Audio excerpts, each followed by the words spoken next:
Can K-pop idols succeed without slick dance moves and poppy singing? Well, we're about to find out in May 2021, when Psy and JYP launched their new show Loud to test this theory.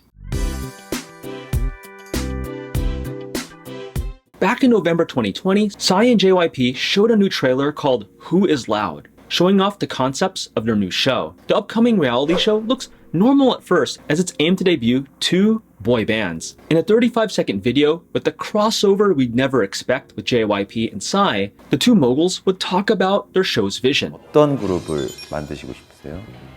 사실은 춤 노래가 굉장히 핵심 기준이 됐다면 이번에는 예술성을 진짜 뽑고 싶어.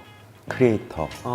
The show would be produced by three major powers: TV studio SBS, Psy's P Nation, and JYP's JYP Entertainment. They wanted to push a show that was not dependent on slick K-pop choreography or bubblegum dance pop. The show would push more artistic talent, such as arranging music, composing music, writing lyrics, playing instruments, and of course, some singing and dancing. And that part of trying to experiment outside of K-pop, outside of the Hallyu mainstream, really caught my eye. And what they also mentioned on the side as well is they wanted idols to not depend so much on looks. Towards the middle of the Who is Loud clip, Psy and JYP said that if this experiment worked, groups that aren't based just off their looks or of the typical K-pop style, but their true artistic talent. And as a parting shot to themselves, during the end of the clip, they basically said that, I hope these groups are talented, but with a bit better looks than themselves.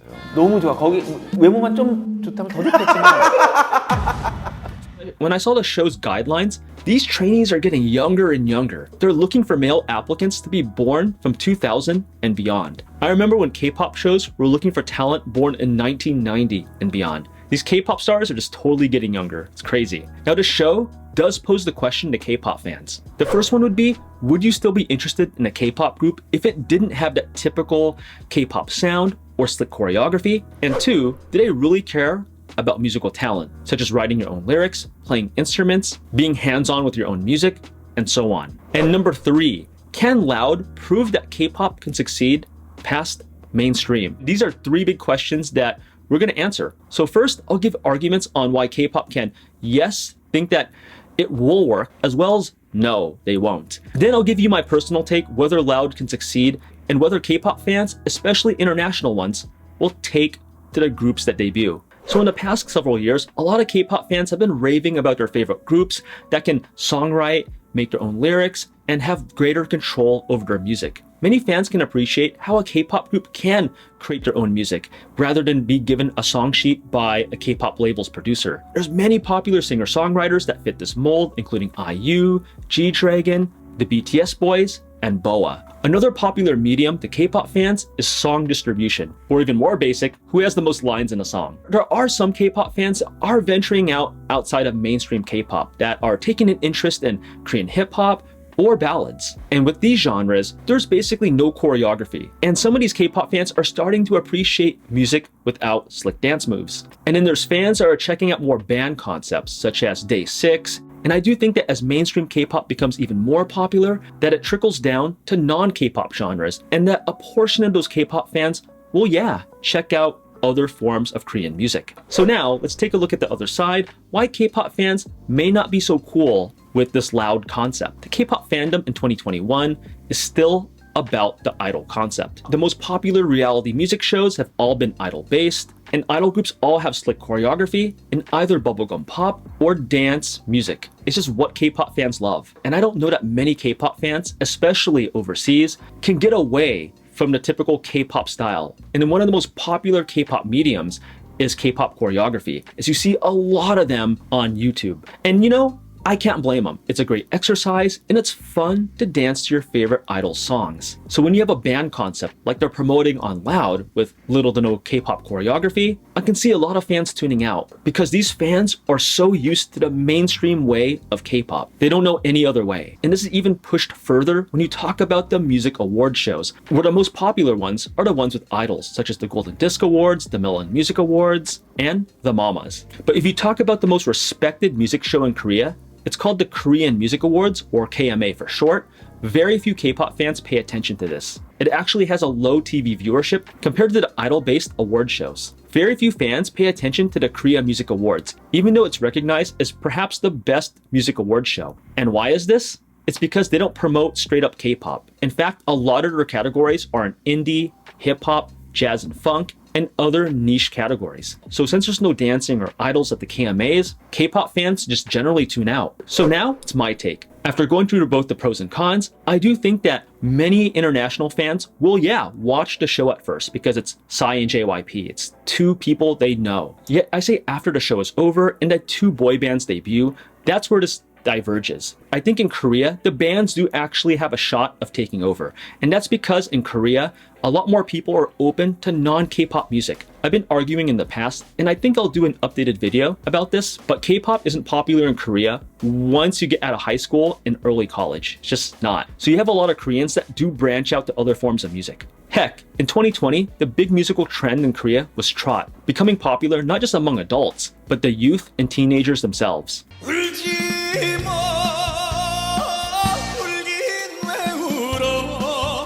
Good luck with trot being popular among international K-pop fans. I think the band concept won't catch on to the West. And I hope I'm wrong. I'm hoping the international community can prove me wrong. But if the recent K-pop trends in history have shown me overseas, especially in the West, I don't think that's going to be the case. I think these bands will not catch on outside of Korea. As long as K-pop is always to be promoted using slick choreography, good looks, and the K-pop sound, it's hard for international K-pop fans to move past that standard. I know that a lot of international K-pop fans say that they want music to just be about musical talent and not just looks. Come on. The reality is, a lot of them love their hot and beautiful idols. And if you don't believe me, just go to your favorite idol's music video on YouTube and check out the comments of how hot or beautiful they are. You'll see a lot just commenting on their looks. It's human nature to like someone that's pretty or handsome. I get it. I think right now, with the way K-pop's being promoted internationally, I think it's just still stuck onto that K-pop standard, that K-pop mold. And unless the K-pop labels and the agencies that market overseas changes that, and as well as the fans being encouraged to go outside of mainstream K-pop and to learn more about Korean music in general, I don't think that's going to change. I don't think Loud is going to work overseas. Now, I've believed for a long time that K-pop is still in its infancy internationally, especially the West. I moved back to California 3 years ago, and when I attend K-pop concerts and K-pop panels, I see the same thing. Pretty much everyone just knows about mainstream K-pop. And I mean like the mainstream, like BTS, Blackpink, Twice, IU. And I feel like if Korean labels tried to push even a mid-tier K-pop group or even indie group, most K-pop fans won't care. Because the reality is, most international Western K-pop fans only care about bubblegum pop or dance music with slick choreography. And hey, from a money standpoint, I can't blame these K-pop labels. Companies know that international fans want that K-pop sound. So naturally, they're going to go where demand is and cater to those K-pop fans. Idols are what international fans want, not bands that don't have the K-pop sound nor choreography. And some fans might argue, hey, well, isn't Day6, aren't they rock bands and have a huge following overseas? Yes, they do have a huge following overseas, but I would argue they're more pop rock bands created by, well, JYP Entertainment, a K-pop label. And in Korea, they wouldn't be mistaken as a pure rock band. And hey, that's not a bad thing, as I'd rather take a pop rock band that slowly introduces the Western K-pop audience to a more band concept than not at all. So now the wait begins until Loud's May 2021 debut. Planned to go through V Live, I do hope that Loud could push Korean music past mainstream K-pop. And while the show is still relatively under the radar, as shown here from their official Instagram account, I do imagine this account is going to explode in followers before the show's debut. And to add to the excitement to the show, Jessie was shown with Psy just not too long ago in a video, speculating that many think that she might be a guest or a judge on the show. We also get to see Psy and his company, P Nation, how they envision a male boy group. And I find this interesting because Psy is used to working with more solo acts. So it would be pretty cool to see how Psy thinks how a boy band concept would fit in 2021. As for JYP, well, it's just another stroll in the park since he's been in the K-pop game for over 20 years. I do want to see where he takes his band concept. I can see how Loud can change the boy band concept to the international fans overseas. So thank you for watching this video, and I'd love to know your take in the comments below.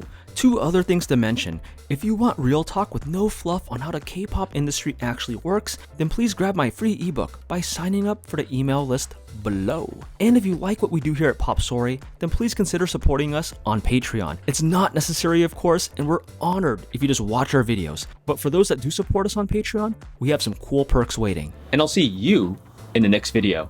Take it easy, everyone.